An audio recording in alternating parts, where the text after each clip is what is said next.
Have you ever spent hundreds of hours trying to refinish your kitchen cabinets or thousands of dollars hiring a painting contractor only to find that your kitchen cabinets are chipping, scratching, peeling, or soft around the handles to where you're not able to clean them? At Brush and Roll Painting for nearly 30 years, we've been nailing down the best process that will give you the longest lasting cabinet refinishing. In this video, we're breaking down the real reasons why your painted cabinets didn't hold up and what to do differently to get a long-lasting, durable finish.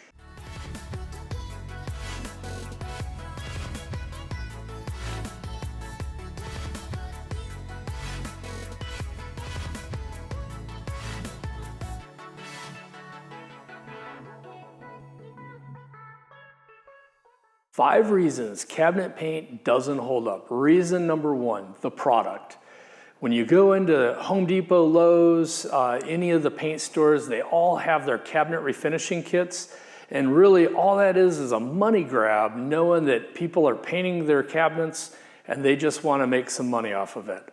So those products typically do not hold up, and really quickly you will have to refinish them or you're going to see the chipping. You're going to see soft around the handles. So product is so important with this process. The second reason, you can have the best product on the market, but if you don't do the prep work, it's not going to hold up. You need to do the proper cleaning, the proper sanding, and you have to apply the product at the proper millage. So it has to go on at the proper thickness to guarantee that it's going to protect the finish for many, many years. So many people out there want to find a way to where they don't have to do any sanding. There is no such thing. You have to sand to get good adhesion. Number three, expansion contraction. It's the one thing. Wood always expands in the summer and always contracts in the winter when we turn the heat on. If you don't have a product that can bridge that, then what's going to happen is it's going to peel off and you're going to have all kinds of problems. So what we're looking for is a product that is able to move, has the flexibility, but then also a product that is going to be hard, durable, and those two things are really hard to find, typically are not in a do-it-yourself type of product. Number four, heat, steam, moisture, things like that will end up damaging the paint. So you definitely, that goes back to number one, you want to have the right product just to make sure it's going to hold up in that environment.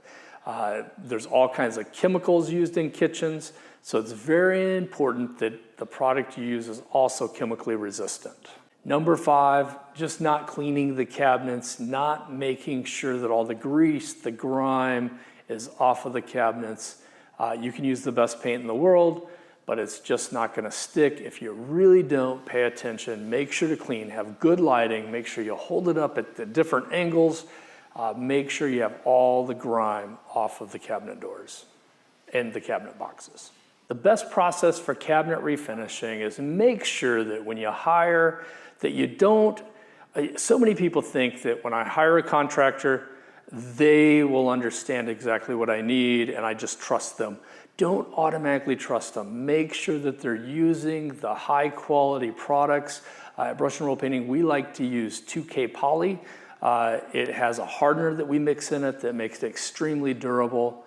With that product, it's gonna last. It's for many, many years. So number one, make sure that they're using a very good product. We liked it to be KCMA rated or AWI rated. KCMA is Kitchen Cabinet Manufacturing Association. They put the products to the test and make sure that they hold up with all the wear and tear that we were talking about.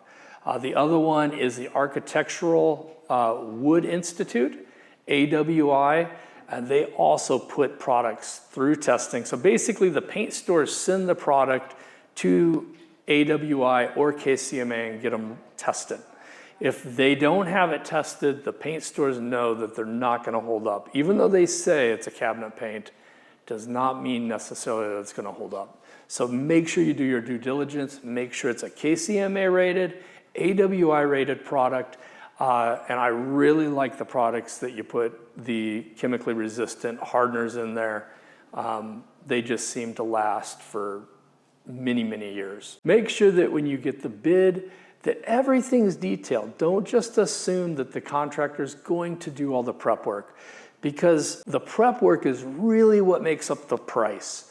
When you have a big number, most of the time, there's a lot of prep work that goes into that. So make sure that it's a very detailed estimate, make sure it's very transparent. Ask the contractor how many hours the project's going to take. He should be able to easily tell you how long it's going to take to do the project. Any one of these steps, like if you don't sand, you can cut out 20 to 30% of the time.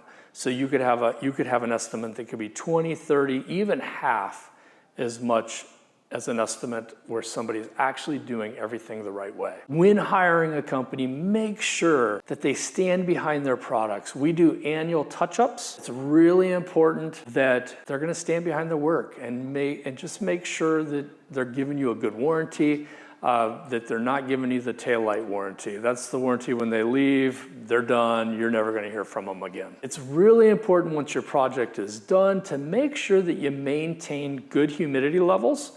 We like to see the humidity between 20% to 50%. Really, ideally, would like it to be right around the 30%. But I also know when you got that negative temperature outside, it's not good to keep your home at 20 to 30%. So you gotta pay attention to that as well. For most of the season, if you can keep it between 20 to 50% humidity, you're not gonna have the expansion and contraction that can damage the paint. And then lastly, once your cabinets are done, make sure that you keep up on cleaning them. Don't let the grime sit on them for years. Make sure you're cleaning them, at least yearly at a minimum, but monthly would be nice as well. That will really help extend the life of your cabinets, and it'll really make them look nice for many years to come. By now you understand the biggest mistakes that lead to failing cabinets, and now you know how to avoid them.